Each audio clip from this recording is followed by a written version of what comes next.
한일중 정상이 오늘 서울에서 모여 3국 정상회의 정례화에 합의했습니다.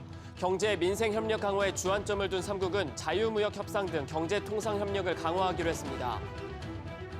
한일 양자회담에선 라인 야후 사태도 거론됐는데 일본 측은 네이버 퇴출을 사실상 부인했습니다. 지분 매각을 우선순위에 놓던 네이버 입장에선 상황이 복잡해졌습니다. 여야 원내대표가 국민연금 개혁안의 처리를 논의했으나 합의에 이르지 못했습니다. 민주당은 21대 국회에서 모수개혁이라도 하자는 입장을, 국민의힘은 졸속 처리는 안 된다며 22대 국회 추진을 주장했습니다. 교육부가 비수도권 의대 3곳에서 수업 거부 등 집단 행동을 강요했다는 제보가 있어 경찰에 수사를 의뢰했다고 밝혔습니다. 의사협회는 오는 30일 의대 입시 요강 발표일에 맞춰 촛불 집회를 예고했습니다.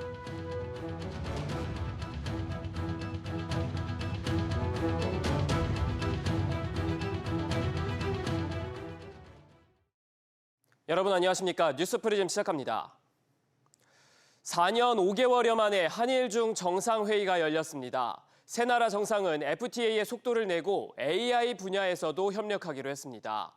또 정상회의를 정례적으로 개최하기로 하는 등 제도화도 추진하면서 실질 협력으로까지 이어질지 주목됩니다. 첫 소식 황인표 기자입니다. 세 나라 정상은 우선 FTA, 즉 자유무역 협정에 대해 힘을 모으기로 했습니다. 한일중 FTA는 지난 2012년 논의됐다가 중단된 상태입니다. 우리는 투명하고 예측 가능한 무역 투자 환경을 조성하고 안전한 공급망을 구축하기로 하였습니다. ハイレベルな規律を含め未来志向の日中韓 FTA の在り方について率直な意見交換を行っていきたい旨述べました。 한일중 세 나라의 인구를 합치면 약 16억 명으로 세계 인구의 20%를 차지하며 경제 규모는 총 생산 약 24조 달러로 전 세계 GDP의 25%를 차지합니다. 세 나라는 또 아세안 등 국제기구를 통한 영내 금융 안전망을 만드는 데 힘을 합치기로 했습니다. 또 AI와 디지털 경제, 녹색 경제 등 첨단 분야 협력도 강화하기로 했습니다. 인적 교류 확산을 위해 내년과 내후년을 한일중 문화교류의 해로 지정하기로 했습니다.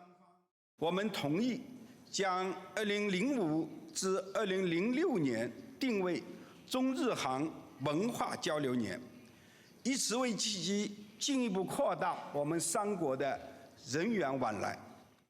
이를 통해 2030년까지 세 나라를 오가는 사람들을 연간 4천만 명까지 늘리겠다는 계획입니다. 또 세 나라 정상은 3국 정상회의를 정례적으로 개최하기로 하는 등 제도화도 추진하기로 했습니다. 북한 문제와 관련해 우리와 일본은 비핵화를 내놓았지만 중국은 관련 측이 자제를 유지해야 한다는 입장만 내놓았습니다. SBS 비즈 황인표입니다. 이번 정상회의의 초점은 경제 분야 협력에 맞춰졌습니다. 계속해서 현장에 직접 참석한 우영준 기자와 얘기 나눠보겠습니다. 자, 우 기자, 공동성명서 6가지 가운데 경제 파트 먼저 보겠습니다. 인적 교류를 확대하기로 했는데 어떻게, 얼마나 늘리는 겁니까? 네, 구체적으로 오는 2030년까지 연간 인적 교류 4천만 명 달성이라는 목표를 내세웠습니다. 이를 위해 캠퍼스 아시아 사업을 적극 지원하기로 했는데요. 3국 고등학생 간 스포츠 교류뿐만 아니라 청년 공무원 교류 프로그램도 만들어서 미래 세대의 연령대별 교류 사업을 지속한다는 계획입니다. 여기에 3국 협력 툴을 활용해 한일중 플러스 알파 방식으로 제3국과도 협력을 확대하기로 했습니다. 잠시 들어보시겠습니다. 몽골과는 황사 저감 협력을, 아세안 국가들과는 캠퍼스 아시아, 스타트업 육성, 지식재산 협력을 통해 영내 공동 번영을 모색할 것입니다. 그렇군요. 이외에도 저출산과 고령화 관련해서도 얘기가 나왔죠. 네, 그렇습니다. 이 부분은 기시다 일본 총리가 기자회견 때 직접 언급을 했는데요. 3국은 노년을 위한 기술 개발과 의료소득 보장, 고령화 대응 등 정책 경험을 공유하기로 했습니다. 또 코로나19 같은 미래 팬데믹 예방 대비와 대응에 관한 공동성명을 채택을 했는데 한일중 3국 간 감염병 대응을 협력키로 했습니다. 그렇군요. 이 세 나라 FTA에 대한 얘기도 오갔죠? 네, 앞서 리포트에서도 보셨던 것처럼 FTA 협상 가속화에 공감대를 보였고 시장 개방성을 유지하며 공급망 협력도 강화하기로 했습니다. 3국 지식재산 협력 10년 비전에 관한 공동성명을 부석 문서로 채택을 했는데 산업기술 융합과 과학기술의 급속한 발전이 예상되는 향후 10년을 대비해 지식재산 창출 활용 촉진, 보호를 위한 협력을 강화하기로 했습니다. 그렇군요. 중국의 경우에는 시진핑 주석 대신에 리창 총리가 참석을 했는데 그래서 이 하부 인분에 대한 실효성이 있느냐 이런 궁금증이 생깁니다. 네, 여러 가지 얘기들이 나왔었는데 우선 이번 공동선언문의 핵심 3국은 정상회의 정례화에 합의를 했고 협력을 재활성화하는 데 있어 중요한 의미가 있다 이렇게 강조를 했습니다. 관련해서 전문가 얘기 잠시 들어보시겠습니다. 시진핑 주석은 어떻게 보면 지금 미중 갈등의 대표적인 전선에 있는 리창 총리는 중국을 대표하러 왔고 기술 패권하고 직접적으로 연결되지 않은 쪽에서 실질적인 협력을 유도하는 차원에서 바라본다면 오히려 더 긍정적일 수 있다. 저는 개인적으로 그렇게 생각해요. 리창 총리는 윤석열 대통령과 만난 자리에서 시진핑 주석의 안부부터 전했는데 이번 정상회의를 계기로 지난 2014년 7월 이후 한국을 찾지 않은 시 주석의 방안이 이뤄질지 관심이 모아집니다. 네, 오 기자 잘 들었습니다. 한일 양자회담에선 라인야후 사태도 직접 거론됐습니다. 일본 총리가 라인야후에서 네이버 퇴출을 사실상 부인하면서 네이버의 고민은 더 깊어지는 모양새입니다. 이어서 배진솔 기자의 보도입니다. 라인야후 사태가 정치적 사안으로 번지면서 한일 정상은 일단 네이버의 라인야후 지분 매각보단 지분 유지에 초점을 맞춰 대화했습니다. 윤석열 대통령은 국내 기업인 네이버의 지분을 매각하라는 요구가 아닌 것으로 이해하고 있다고 먼저 언급했고 이에 대해 기시다 총리는 보안 유출 사건에 대해 어디까지나 보안 거버넌스를 재검토해보라는 요구사항이라고 해명한 것으로 전해졌습니다. 앞서 곽희정 통부는 네이버가 과거부터 라인야후 지분 매각을 검토했다고 했지만 2주 만에 분위기가 바뀌며 네이버도 난감해졌습니다. 네이버는 자사의 기술력과 노하우를 라인야후에 접목시키는데 현실적인 어려움을 겪고 있어 지분 매각을 포함한 여러 대안을 중장기적인 비즈니스적 관점에서 검토해 왔던 상황이라 밝혔습니다. 지분 매각을 우선순위에 놓고 소프트뱅크와 협상을 이어가고 있던 네이버로선 상황이 더 복잡해졌습니다. 네이버는 이 지분을 팔아서 인공지능에 새로운 투자금을 마련하겠다 이런 보관도 있었던 것 같은데 네이버에 맡겨두고 알아서 전략적으로 판단하게 하는 게 가장 좋습니다. 양국의 정치적 변수로 네이버의 전략적 선택에 오히려 혼선이 생길 수 있다는 우려도 나옵니다. SBS 비즈 배진솔입니다. 21대 국회에서 연금 개혁을 처리하기 위해 남은 시간 단 이틀입니다. 부분적으로라도 고치자는 야당과 졸속 처리하지 말라는 여당이 맞서고 있습니다. 이 연금 개혁의 절박함 여야 모두에서 찾기 힘들어 보입니다. 정광윤 기자의 보도입니다. 지금 이대로 보험료를 내고 국민연금을 받으면 30년 뒤 기금이 고갈됩니다. 미래를 위해서는 어쨌거나 국민연금을 안 낼 수는 없는데 내고 나서 이제 못 받을 수도 있잖아요. 다 그만큼 낸 만큼. 전반적으로는 좀 많이 손을 봐줬으면 합니다. 더불어민주당은 모수개혁, 즉 보험료율과 소득 대체율 조정이라도 21대 국회에서 남은 이틀 안에 통과시키자는 입장입니다. 부족한 부분이 있더라도 이대로 개혁안을 좌초시키는 것보다는 반걸음이라도 나아가는 것이 낫기 때문입니다. 반면 대통령실과 국민의힘은 구조적인 개혁을 위해 다음 국회에서 처리하자는 입장입니다. 국민연금만 조정할 게 아니라 기초연금 등 다른 연금들과 함께 지속 가능한 구조로 바꿔야 한다는 겁니다. 국민적 합의가 없이 졸속으로 추진하면 거센 저항을 맞게 됩니다. 진짜 연금개혁이 추진될 수 있도록 함께 힘을 모아주시기 바랍니다. 다만 연금개혁이 다음 국회로 넘어가면 특위를 만드는 것부터 원점에서 다시 시작해야 하는 만큼 개혁 동력이 떨어질 수 있습니다. 그렇다고 이번에 다수당 마음대로 통과시킬 수도 없습니다. 연금특위는 여야 반반으로 구성돼 단독 처리가 안 되기 때문입니다. 마지막 본회의를 하루 앞두고 여야 줄다리기가 계속되는 가운데 연금개혁안 처리를 위한 추가 본회의가 열릴 가능성도 거론되고 있습니다. SBS 비즈 정광윤입니다. 내일 야당이 전세 사기 특별법 개정안의 국회 본회의 통과를 강행할 것으로 보입니다. 이를 반대하는 정부가 전세 사기 피해자 지원을 강화한 대안책을 내놨습니다. 경매 차익을 통해 보증금을 일부라도 보전해주겠다는 게 핵심입니다. 최지수 기자입니다. 정부가 국회 본회의를 하루 앞두고 전세 사기 피해자 지원 보완책을 내놨습니다. 먼저 LH가 피해주택 경매 과정에서 피해자의 우선 매수권을 양도받아 주택을 매입한 후 그 주택을 공공임대로 피해자에게 제공할 계획입니다. 경매에서 LH가 지원받는 예산보다 낮은 낙찰가로 매입하면서 차익이 발생하도록 해 피해자가 임대료 없이도 살던 집에 거주할 수 있게 한다는 구상입니다. 또 임대료 지원 후에도 남은 경매 차익은 보증금으로 지급할 예정입니다. 퇴거할 때 임대료로 사용하고 남아있는 경매 차익은 임차인에게 돌려드리겠습니다. 결국 피해자는 낙찰자인 LH공사 등에 귀속되는 경매 차익만큼을 추가로 지원받을 수 있게 됩니다. 또 그간 피해 주택이 위반 건축물일 경우 LH 매입 대상에서 제외됐는데 일정 조건을 충족한 경우 매입 대상에 포함합니다. 계약 종료 이전에 임차권 등기를 아직 못했더라도 전세대출의 대환대출 신청을 허용합니다. 하지만 전세 사기 피해자들은 피해를 회복하기에 역부족이라고 주장합니다. 저희가 바라는 거는 일단은 선구제 후 회수권 방안, 그게 가장 우선이었고 피해자 입장에서는 피부로 와닿는 그런 설명은 아닌 것 같아요. 차익이 안 남을 시에는 어떻게 될 건지. 그것도 저희들한테 희망 고문이거든요. 야당이 선구제 후 회수 내용을 담은 개정안 처리를 강행하더라도 정부와 국민의힘이 지속적으로 반대 명분을 제시하고 있는 만큼 대통령이 거부권을 행사할 가능성도 거론되고 있습니다. SBS 비즈 최지수입니다. 올해 들어서도 배임 등의 은행권 금융사고가 끊이질 않고 있습니다. 이런 사고가 났을 때 관리자의 법적 책임을 명확히 묻기 위한 책무구조도가 오는 7월부터 도입되는데요.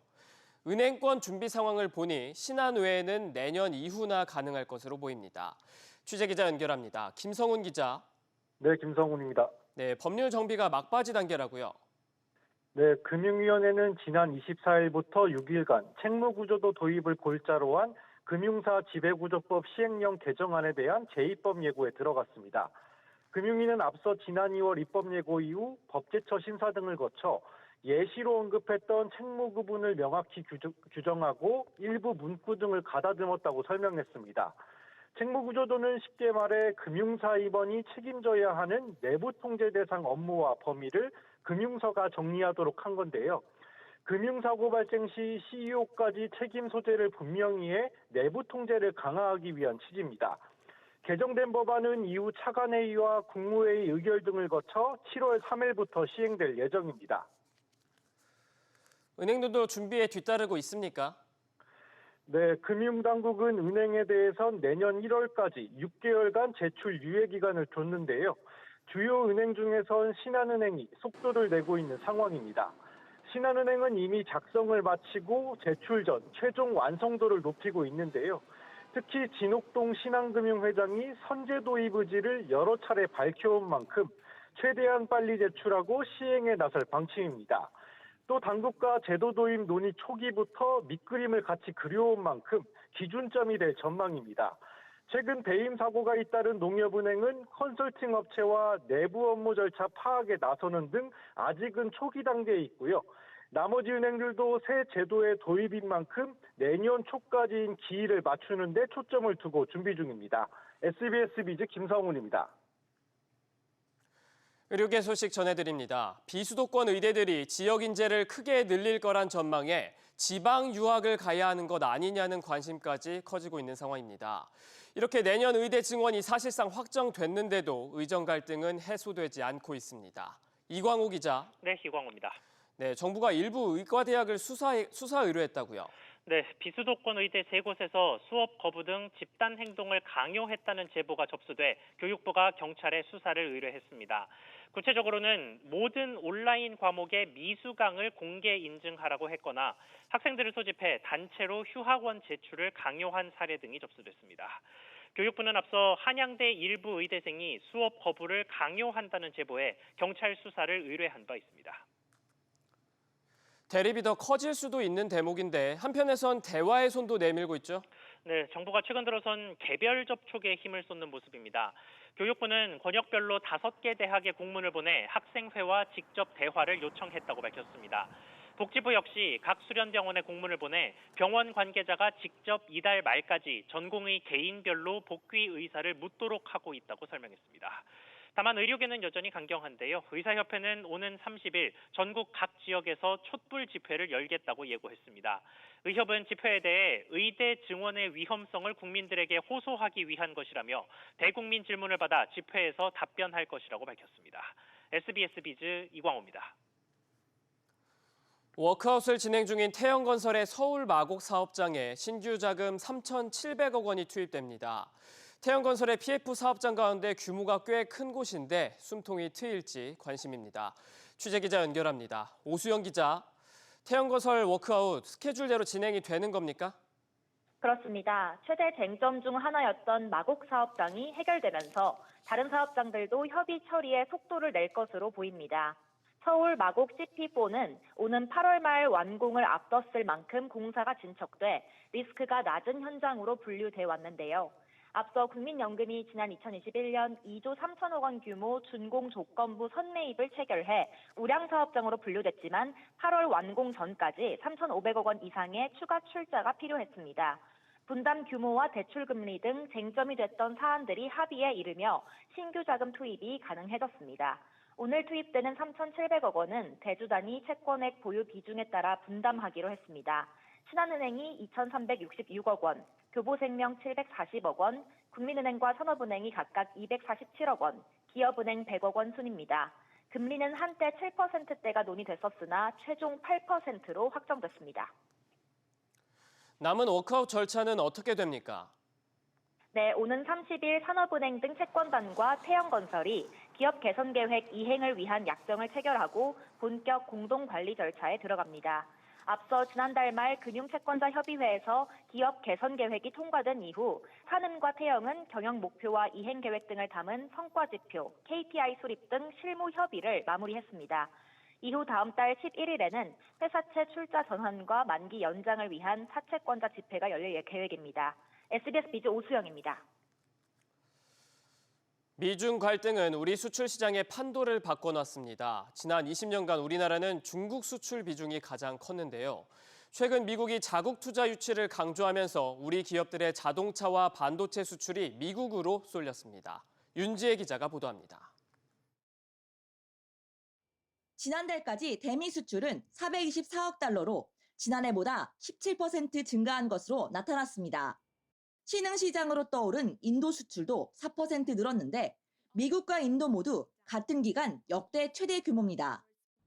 정부는 올해 들어 수출이 증가세를 보이고 있다며 무역수지 흑자를 기대한다고 밝혔습니다. 20년 만에 무역 판도에 변화가 나타났다는 점도 눈여겨볼 만한 대목입니다. 지난해 말 이후 대미 수출액은 전기차 등을 앞세우며 대중 수출액을 앞질렀습니다.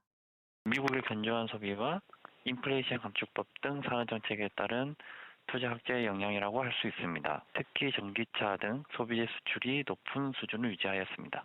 미국이 앞으로도 자국 중심의 정책을 강화하면서 당분간 이러한 추세가 계속될 것이란 전망이 나옵니다.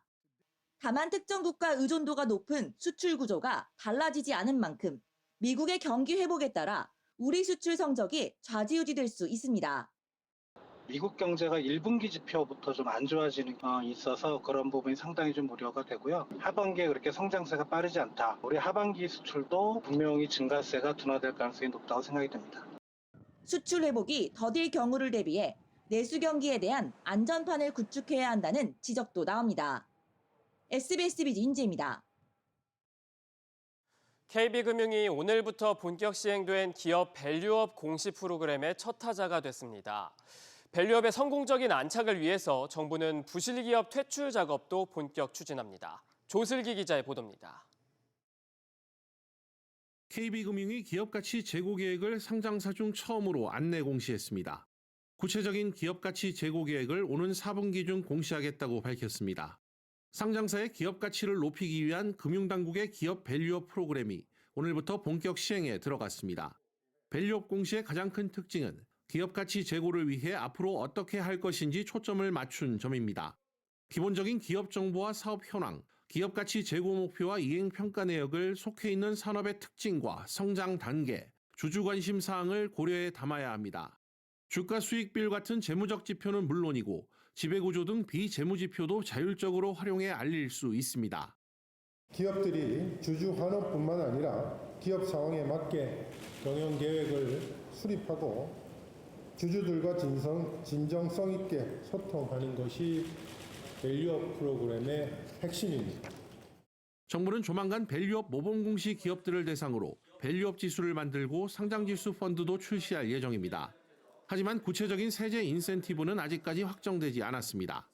법인세라든지 배당세, 배당소득세라든지 이런 부분들은 필요할 것 같은데 다 세법 개정안 내용이기 때문에 여야가 합의를 해야 되는 부분들이 분명히 있거든요. 밸류업의 성공적인 안착을 위해 부실기업 퇴출 작업도 본격 추진됩니다. 거래소는 부실기업의 증시 조기 퇴출을 위해 매매거래 정지기간을 코스피는 4년에서 2년으로, 코스닥은 3심제에서 2심제로 줄이기로 했습니다. SBS 비즈 조슬기입니다. 최근 수익성 부진늪에 빠진 생명보험사들이 신상품 개발에도 미진한 것으로 나타났습니다. 올 들어 독창적인 상품에 부여되는 배타적 사용권 신청이 단 한 건에 불과했습니다. 12년 만에 가장 적은 수준입니다. 류정현 기자입니다. 교보생명은 지난해 10월 태아보험에 가입한 산모들을 위해 산후 폐혈증 등을 진단받으면 보험금을 주는 특약을 개발했습니다. 이후 생명보험협회에 배타적 사용권을 신청해 6개월을 부여받았는데 지난 15일 권한이 종료됐습니다. 배타적 사용권이란 독창적인 보험 상품을 개발한 보험사에 일정 기간 독점 판매권을 주는 일종의 보험 특허입니다. 혁신적이고 창의적인 상품 개발을 독려한다는 취지입니다. 그런데 이 교보생명의 배타적 사용권 이후 신청이 크게 시들해진 모습입니다.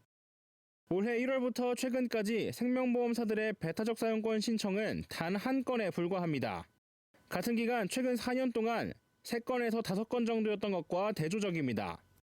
반면 손해보험사들은 5곳이 모두 10개의 보장 내용에 대한 배타적 사용권을 신청했습니다. 저출생이나 전세 사기부터 해외여행에 이르기까지 최근 사회적 관심이 뜨거운 분야에 적용할 수 있는 보장을 내놓고 있습니다. 주력 상품군이 다른 데다 올 초 생보사들이 단기납 종신보험에 집중했던 점이 주요 원인으로 지목됩니다. 인보험에 대한 부분들은 비슷한데 손보는 아무래도 펫이라든지 여행자라든지 다양한 분야로 지금 보상을 할 수 있게 돼 있잖아요. 정부 쪽은 올 초에 이제 종신보험 중심으로 가다가 이제 다시 이제 턴을 하는 상황이니까 차별화될 만한 상품이 못 나오고 있는 것 같아요. 아직까지는. 다만 생보업계도 수익성 확보를 위해 새 먹거리 발굴이 필요한 만큼 하반기에는 배타적 사용권 개발 노력이 살아날 거란 전망도 나옵니다. SBS 비즈 유정현입니다. 설계사가 본인 실적을 위해 다른 사람 명의로 보험을 가입시키는 것을 작성 계약이라고 하는데요. 이런 허위 계약이 여전히 횡행하는 것으로 나타났습니다. 박규준 기자, 허위 계약 규모 어느 정도입니까? 네, 금융감독원에 따르면 지난 4년 동안 작성계약 금지를 위반한 법인보험 대리점들에 총 55억 5천만 원의 과태료가 부과됐습니다. 과태료 최대 제재권을 보면 2016년 7월부터 3년 동안 A보험 대리점은 설계사 35명이 수수료가 고액 상품인 것만 골라서 2,185건의 허위 계약을 맺은 사실이 적발됐습니다. 해당 대리점은 38억 원의 과태료에 업무정지 30일, 설계사는 등록 취소 등의 제재를 받았습니다. 적발 사례들을 보면 보험 대리점들은 지점 조직 이탈로 수수료 수입이 급감하거나 원수보험사의 판매 압박에 처할 때 대거 이렇게 허위 계약을 체결했습니다. 금감원도 엄격하게 단속하기로 했죠. 그렇습니다. 금감원은 일단 7월까지 자율시정하라고 최후 통첩을 했고 그 이후에 적발되는 작성 계약은 엄중 제재하기로 했습니다. 7월까지는 작성 계약을 스스로 취소하고 자체 징계를 하면 대리점과 설계사들에 대한 과태료 등의 제재를 깎아주기로 했습니다. 금감원은 작성 계약을 주도한 임직원, 설계사 등 위법 행위자들에 대해서는 설계사 등록 취소 같은 신분 제재와 함께 법상 최고 한도의 금전 제재를 부과하겠다고 지적했습니다. 금감원은 작성 계약뿐만 아니라 이 보험 대리점의 업계 불건전 위법 행위에 대해선 특별 점검반을 구성해서 집중 감시하기로 했습니다. SBS 비즈 박규준입니다.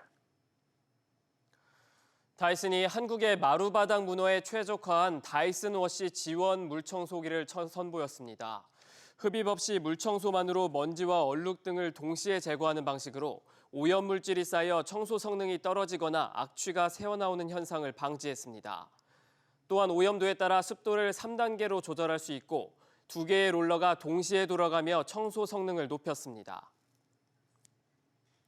And 72% of Korean household uses only hard floor, so wet cleaners like the Dyson Washi one is perfect in order to pick up these debris on Korean hard floors.